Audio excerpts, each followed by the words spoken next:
We got to get a movie. I forgot we got Cable 10 recommends. Let's do it.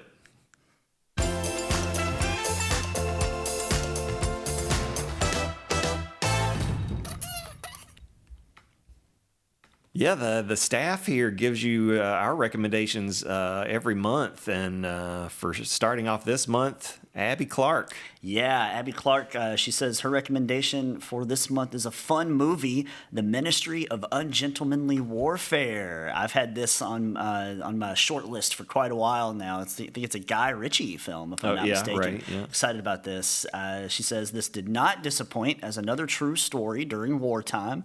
They probably took some liberties, but I think it's probably for the most part. Surely they took based some on a true liberties, story. yeah. Set during World War II, Winston Churchill created an under-the-table special ops group to run some unconventional missions.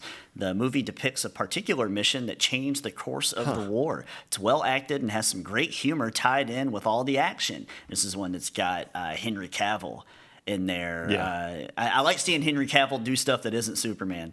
His Superman is not everybody's favorite, not everybody's cup of tea, and so I like to see him cook in a different role. He was great when he was on The Witcher, and he's been really good, like in Mission Impossible and other movies. So I'm excited to check this one out. Probably the two top big dudes in Hollywood right now are in this movie. Yeah, right. The Jack Reacher guy. Yeah, the Jack Reacher guy. Henry That guy's Cavill. Massive. Yeah. Other than they're probably the biggest dudes, other than the Mountain, and the Mountain's not really an actor; he's just a Hulk. Yeah, he's just like a bodybuilder. Yeah.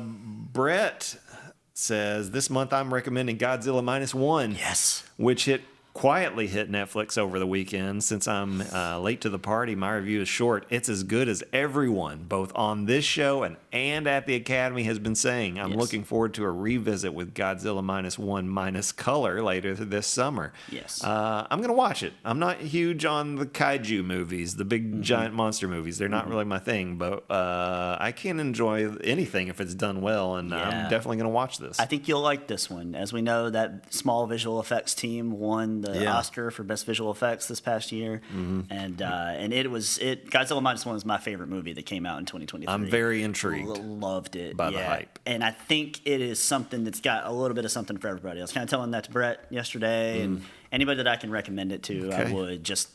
Even if the big kaiju stuff is not your favorite, there's a lot of like really good emotional story beats, and it's good stuff.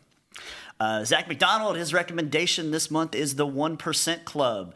Do you think you're smarter than 99% of Americans? Well, this show is your chance to find out. The 1% Club, hosted by comedian Patton Oswalt, love him, gives 100 contestants a series of questions that get incrementally more difficult. Each question, which can involve trivia, logic, deduction, or other mental acumen, is gauged on its difficulty by the percentile of Americans that were able to answer it correctly. He says, my first run at this got me into the top 20% because I couldn't remember every single lyric to the birthday song. Okay.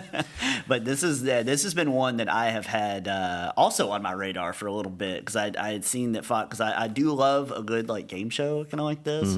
And I remember recommending a couple months ago The Floor, which was also on Fox, that was hosted by Rob Lowe. And I had seen a little commercial for this one, and I logged it. So I'm really glad Zach McDonald is highlighting this one today. So let's ask you that question. Do you think you're smarter than 99%? No. And I'm not the one. Absolutely not. No. Yeah, I'm definitely, I don't know where I'm at, but I'm definitely not in the 1% club. No. I don't know. Don't sell yourself short.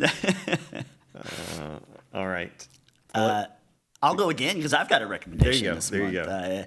There's a great app that I recently discovered that answers the age-old question, is there a letterboxd for music? Turns out the answer is yes, and it's the Musicboard app. You can rate and rank albums from all your favorite artists and keep track of the most popular music releases. For all my fellow list-making degenerates, you can create lists of your favorite albums, which you already know is my favorite feature. So you can download that for free on the Play Store or Apple's App Store as well.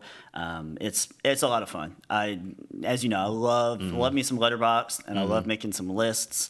And I wanted to do something similar with music. And I had been doing my own little weird workaround within Spotify with like folders, which a lot of people probably don't even know you can make on Spotify, but you can only do it on their desktop app, and it doesn't work well with the phone all the time. And so I'd always been kind of thinking of a workaround for it. And because I like to rank my favorite albums in years. Yeah. And so this lets me create lists, and you can yeah. like rate them based on like 5-star rating, and it's cool. I haven't told a ton of, it's like the coming out party. Yeah. I'm finally telling people that I like this app because I've been like trying it out for myself the last couple weeks, and I don't want to like put my name on it and like, recommend it to people if it's not good. But I've used it quite a bit the last couple weeks, and I do like it. I don't know if the camera's picking it up, but he's glowing right now. Oh, I'm glowing. So let me talk about music and lists and Letterboxd.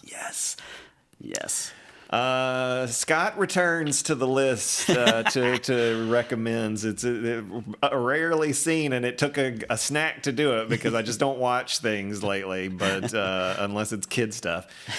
But I'm recommending Cheetos Pretzels, Zach. I co-signed this for You sure. say you've had them. Because this is the one that's got like the cheddar on top on one side and like pretzel on the bottom, I think. Yes, so I bought them because I was in a cheddary mood, and I saw them. I was like, okay, let's give this a go. I was like, I don't want to open this, and it's just like rolled gold pretzels with Cheeto dust on them. I don't want that. I hope there's something unique about them. Yeah.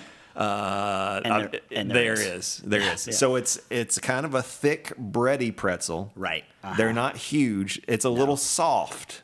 It's not super crunchy. It's got a little softness to it. It's pretty bready. And then they slice them in half. All these pretzels are sliced in half. Yep. So that backside, the flat side that got cut, it has all these crevices of that the interior bready that collects the cheese dust. So you get some really power. You get just all kinds of crevices where the cheeses go into. Thumbs up. It's a good choice. It's a top-notch snack, and we are sick in our snack loving.